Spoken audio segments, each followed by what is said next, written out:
Welcome to the deep dive. If you need that shortcut to being instantly well-informed about the tech that's moving fastest, well, you're in the right place. Today, we are locking on to the future of what's on your wrist, specifically the 2026 smartwatch and wearable landscape. We've gone through a stack of sources, but the main one is a really deep prediction piece from the 5K runner on what's coming in 2026. And our mission here is to just filter out the noise. We want to know, what devices are actually coming and what are the big tech shifts in sensors, in battery, connectivity that are really going to define what you can buy. I think that's a crucial distinction because when you look at the forecast for 2026, it's less of a radical revolution. It's more of a period of maturity. The predictions seem to show that manufacturers aren't really chasing brand new categories. They're more focused on, feature parity. What does that mean in practice? It means things like microphones and speakers are becoming standard, even on lower tier models. And there's a really significant push into more advanced passive wellness sensing. So moving beyond just, logging your last run. Okay, let's unpack that. And I think the best place to start is where the tech boundaries always get pushed first. Yeah. The specialist competitors, we're talking Coros, Suunto, Polar, and the one that moves at lightning speed, Amazfit. Yeah, Coros is a great starting point. They've got a very clear, focused strategy predicted for 2026 with two main devices, the Vertix 4 and the Pace Pro 2. And I noticed that model number jump straight to Vertix 4. That feels like a smart branding move just to align all their product lines. It is. But what's really interesting about the Vertix 4 is its commitment to the MIP screen. That's memory and pixel. For anyone who's just used to a bright Apple Watch screen, what's the strategy there? Why stick with that? It's absolutely non-negotiable for their core user. Yeah. The MIP screen, it sacrifices that super high-res color for battery life that's measured in weeks, sometimes even months. Right. It's perfectly readable outdoors, and by sticking with it, Coros basically keeps its main selling point for ultra-endurance athletes. But at the same time, they're finally adding things like a microphone and speaker. So standardizing the basics? Exactly. Those are just table stakes now for notifications and voice commands.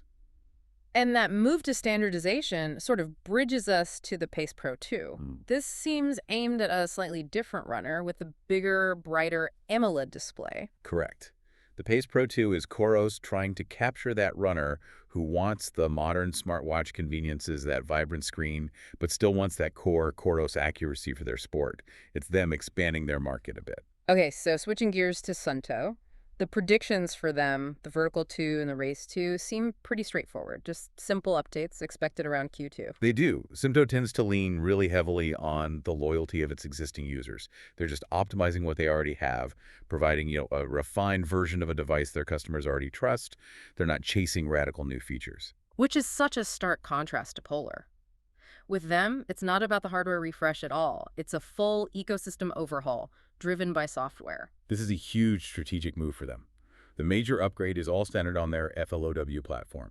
A totally new interface is expected, an early 2 in Q1 2026. So the next flagship watch, probably the Vantage V4, is coming, but the prediction is that its launch is directly tied to this new software. Precisely. Polar gets it. In a market where all the sensors are pretty good, their stickiness, their reason for you to stay, comes from how they interpret your data. So they're betting that better insights from new software are more valuable than just adding another hardware feature like, say, NFC for payments, which the source says is still kind of uncertain for the V4. Yeah, that's the bet. They're replatforming the entire user experience. They want the software to be the reason you buy a Polar watch, and the V4 is just the best possible vessel for that new interface. And then there's Amazfit, the rapid iteration machine. The prediction is basically everything gets an update. Yeah. T-Rex 4, Active 3, you name it. But the most interesting prediction isn't even a watch. It's the Helio Strap 2. This is fascinating because it really confirms that this continuous health strap market, Roop and Aura, is now the big target. It is. Amazfit's first version of the strap, it kind of struggled, mostly on the software and the data side of things. So the source suggests that if Amazfit, and they are incredibly fast, can align this new hardware with some actual rigorous software improvements, then the Helio Strap 2 could become a much more serious competitor to Whoop than anything they've done before. It's a classic case of a low-margin, high-volume player trying to grab a piece of that high-margin subscription market. If they pull it off, their price point is a genuine threat. This brings us to the core of the market, Apple and Google. Their decisions create ripples everywhere. So what's the forecast for Apple? In 2 words, the minimum. The minimum. Yeah. We are expecting a Watch 12, but 2026 looks like a holding pattern for them. Their specific prediction is that we will not get an Ultra 4 or an SE4. Instead, we'll probably just see new color options for the Ultra 3 and SE3. So Watch 12 is coming, but if everyone else is pushing new sensors and continuous health, isn't this minimum approach a little risky for Apple? Are they giving up the health innovation story to Garmin? You could see it that way. But Apple, they operate on their own R&D clock. The source confirms the thing we're all waiting for, the new optical sensor array, the real health breakthrough hardware. That's not expected until 2027. Ah, okay. So 2026 is about small refinements and usability wins while they perfect that next-gen tech behind the scenes. And the one big usability feature that is rumored to be coming? Touch Unlock. This would be a game changer for just daily convenience. A fingerprint unlock either in the display itself or, more likely, built into the digital crown. No more PIN codes? No more PIN codes, no more wrist detection failing when you're sweaty. It just moves the watch closer to that seamless security we have on our phones. And satellite functionality. Still high-end. Still very high-end. It's not trickling down to the regular Watch 12 models. The Ultra 3 should get some enhanced satellite features, but that's it. It just confirms that these big connectivity features are expensive and are staying in the premium devices for now. Okay, so switching from Apple's minimalist approach to Google's iteration, the Pixel Watch 5 is predicted to be, quote, competent and mature. Which is a smart move. Their foundation is solid, but it's still pretty new. The Watch 5 is expected in 2 case sizes with an LTE and satellite option available. They're just moving into a standard, refined product cycle. But what about the Ultra, the big, rugged version that people keep asking for to compete with the Apple Watch Ultra and the high-end Garmin's? The prediction is that it's unlikely for 2026. I mean, it's possible, but Google probably needs to grow its market share first before it commits the kind of resources an Ultra device needs. What kind of resources are we talking about? We're talking massive R&D. Really expensive parts like sapphire lenses, and critically, you'd need up to 4 days of battery life to even be credible in that space.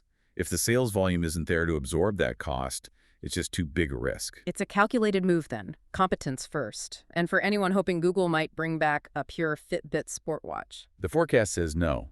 They are all in on the Pixel Watch as their main wearable brand. All right, let's turn to the giants that span both endurance and the mass market, Garmin and Samsung.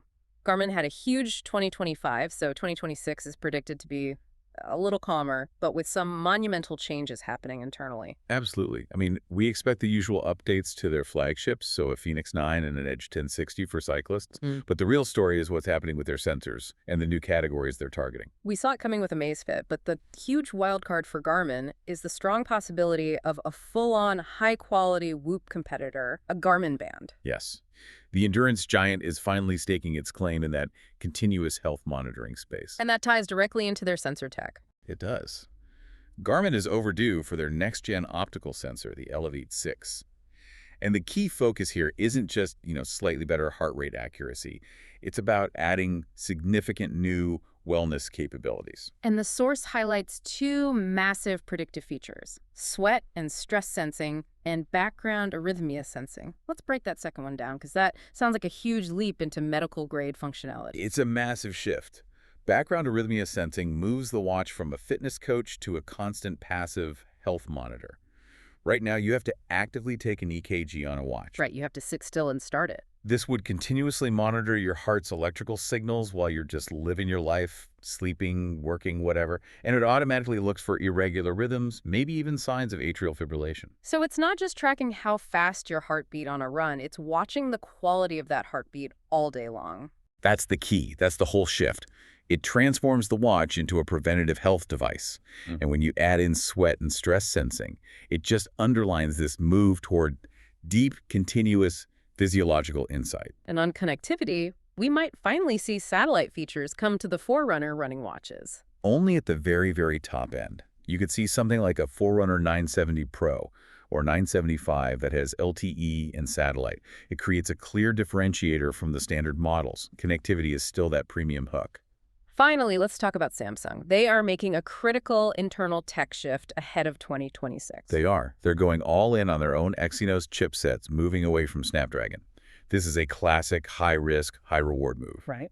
The prediction suggests their new chips will match Snapdragon's capabilities, so they won't lose performance, but they gain total control over their supply chain and their feature roadmap. So we expect updated versions of the Watch 8 and the Watch Ultra with these new chips inside and, like everyone else, 4G, 5G, and satellite on the high end. Yes, but we have to talk about the Watch Ultra's design. The source noted its unusual aesthetics might not have had the mass market appeal they wanted. The prediction is really strong on this. Samsung will likely significantly modify or maybe even completely redesign the Ultra's case for the next version. They need a look that screams rugged luxury to everyone, not just a niche audience. It sounds like they're ready to course correct fast. Yeah, I have to. The Watch Ultra is their halo product. They can't afford for the design to be a dividing issue for people. And on the budget side, the Watch 7 FE is being cleared out, so that line is either gone or getting a big refresh for 2026. Yeah, so we put all of this together. From Coros all the way to Samsung, there are really two massive themes for 2026. First, communication features are now just standard. Microphones, speakers, they're table stakes now, even on mid-range devices. And the second theme is that aggressive pivot to passive wellness. Garmin's new sensor focusing on arrhythmia, and the fact that both Amazfit and maybe Garmin are making high-end Whoop competitors, it just confirms the whole industry is shifting. It's moving from tracking the past your performance to monitoring the present, your actual health. And that connectivity line, satellite and LTE, that remains the big differentiator. It confirms its premium status, and it's being kept for the most expensive, most rugged models, whether that's an Apple Watch Ultra or a new top-tier Forerunner. It's an incredibly competitive field. You've got Apple playing the long game, taking a minimal security-focused approach with Touch Unlock while they wait for their 2027 sensor tech. And at the same time, you have Garmin and Amazfit just aggressively going after that continuous health market. Which brings up a really important question for you, the listener, as you look at all this. With Garmin focusing so much on background arrhythmia and stress, and with this new category of health straps emerging, how much do you think 2026 will be the year that wearables transition? A transition from active fitness tracking your pace, your cadence, to passive continuous health insights. Will your watch start telling you more about your underlying stress and your heart health than it does about your last mile time? That's the big strategic shift we'll be watching unfold. A really provocative thought to end on. That was our deep dive into the 2026 smartwatch and wearable prediction landscape. We'll catch you next time.